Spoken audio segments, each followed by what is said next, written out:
हे सगळं ऋग्वेदाचं आहे. हे सगळं आपल्यामुळे नाही तर कोणामुळे. मराठीमध्ये आता आपण सगळे जण पाहतो की नाही, आपल्याला सगळ्यांना माहिती आहे चंद्र फिरतो, चंद्र फिरतो, पृथ्वी फिरते. बर, चंद्राभोवती पृथ्वी का पृथ्वीभोवती चंद्र? हा,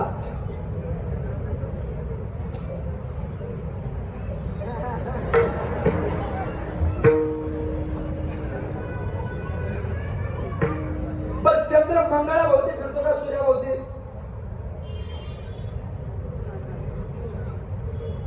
चंद्र पृथ्वीभोवती फिरतो. आता तुम्ही म्हणता त्यामुळे मलाही पृथ्वीभोवती म्हणावं लागेल. चंद्र पृथ्वीभोवती फिरतो, पण पृथ्वीभोवती फिरायला त्याला किती काळ लागतो? 27.8 तास. कमीत कमी 27 दिवस, त्याच्या पुढे 8 तास, त्याच्या व्यतिरिक्त 30 दिवसापर्यंत. पण तो फिरतो त्याला काय म्हणतात? पूर्ण चंद्राची परिक्रमा पूर्ण झाली. 27 दिवस, 28 दिवस, 29 दिवस, 30 दिवस. त्या 30 दिवसाचं एकत्रित होतं त्याला काय म्हणतात आपण? महिना. महिना म्हणतो ना. महिना शब्दाचा अर्थ काय? मही म्हणजे पृथ्वी, येना म्हणजे दिवस. पृथ्वी भोवती फिरायला जितके दिवस लागतात त्याला म्हणतात महिना. त्याला संस्कृतमध्ये नाव काय? मास. संस्कृतमध्ये काय म्हणतात त्याला? मास. मास म्हणजे मा म्हणजे चंद्र, स म्हणजे मध्यम पदलोपी समास. मा म्हणजे चंद्र, स म्हणजे दिस, दिस म्हणजे दिवस. पृथ्वीला चंद्राभोवती, चंद्राला पृथ्वीभोवती आपण जो मार्गक्रमणता ठरवतो ते फिरण्याकरता जितके दिवस लागतात त्याला म्हणतात मास. त्याला म्हणतात मास. मास म्हणजे महिना. असे एका वर्षात महिने किती? 12. मराठीत महिने किती?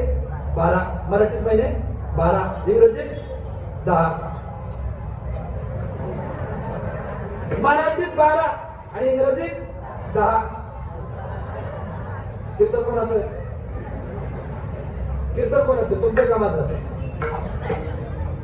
माझं आहे ना. तुम्ही मला ऐकायला आले का मी तुम्हाला? तुम्ही मला ऐकायला आले ना, मग मलाच ऐकायचं. महाराष्ट्रात सध्या फक्त 2च महाराज टिकणार आहे, एक बागेश्वर आणि दुसरा ज्ञानेश्वर. त्यामुळे माझं ऐकायचं. बर, इंग्रजीत 10 महिने.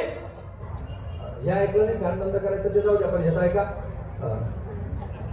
इंग्रजीत 10 महिने. 10 मी क्लिअर करतो.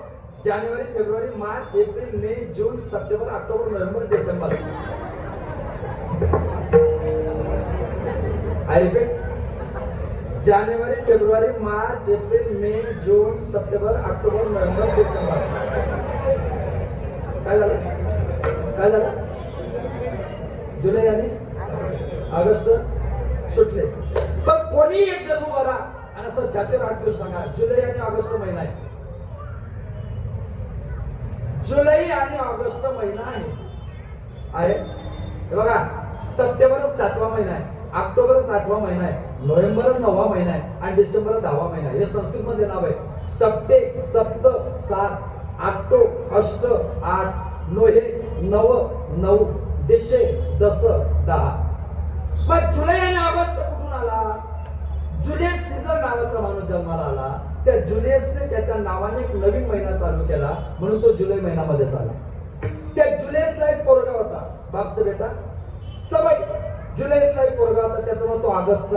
त्या ऑगस्ट नावाच्या पोराने त्याच्या नावाने नवीन महिना चालू केला, त्याचं नाव ठेवलं ऑगस्ट. मग ध्यानात आलं की इंग्रज 12चे, म्हणजे 12 महिन्याचे इन ब्रॅकेट कॉमा. इंग्रजांना 12 महिने माहितीच नाही, त्या महिन्याचं दान आम्ही दिलं. आता मराठीमध्ये तुम्ही पहा किती श्रीमंत आहे आपण सगळे. महिन्यामध्ये असा एक दिवस येतो त्या दिवशी चंद्र उगवत नाही, चंद्र उगवतच नाही.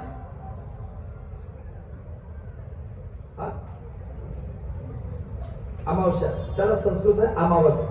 अमावस म्हणजे काय? अ हा उपसर्ग आहे. अ म्हणजे नाही. मी मा शब्दाचा अर्थ काय सांगतो 2 मिनिटापूर्वी?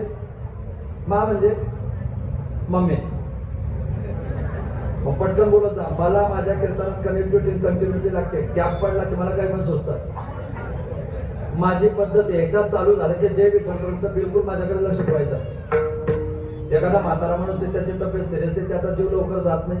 घरातले लोक 10 मिनिटांना कॉटवर जाऊन फक्त ऑब्झर्व करतात. गेले काय आहे, गेले काय आहे का गेले, आहे का गेले. तसं 9 वाजेपर्यंत तुम्ही माझ्याकडे पाहायचं आहे. आहेच. तर गेले नका म्हणा आहे. कनेक्टिव्हिटी कंटिन्यू ठेवायचं. मा म्हणजे चंद्र, अ म्हणजे नाही, मा म्हणजे चंद्र, वस म्हणजे दिवस. ज्या दिवशी चंद्र उगवत नाही असा जो तो दिवस तो म्हणजे अमावस्या. असा एक दिवस आहे त्या दिवशी पूर्ण चंद्र उगवतो. पौर्णिमा. पौर्ण म्हणजे पूर्ण, मा म्हणजे चंद्र, पूर्ण चंद्र उगवतो त्याला म्हणतात पौर्णिमा. असा प्रत्येक तिथीला स्वतंत्र अर्थ आहे. द्वितीया, चतुर्थीका, पंचमिका, दशमिका, एकादशिका, प्रत्येकाला स्वतंत्र अर्थ आहे. त्या प्रत्येकाचा वेदातला अर्थ माझ्याकडे शिल्लक आहे, पण एका कीर्तनात एका पाकिटात मी एवढं ज्ञान देत नाही. तर माझ्याकडे टर्म्स कंडिशन्स आहेत. ग्रंथांच्या भूमिका ज्या वेदाच्या आहेत त्या वेदातून ज्या शक्य झाल्या नाही त्या आम्ही शास्त्रात घेतल्या, ज्या शास्त्रात आम्हाला समजल्या नाही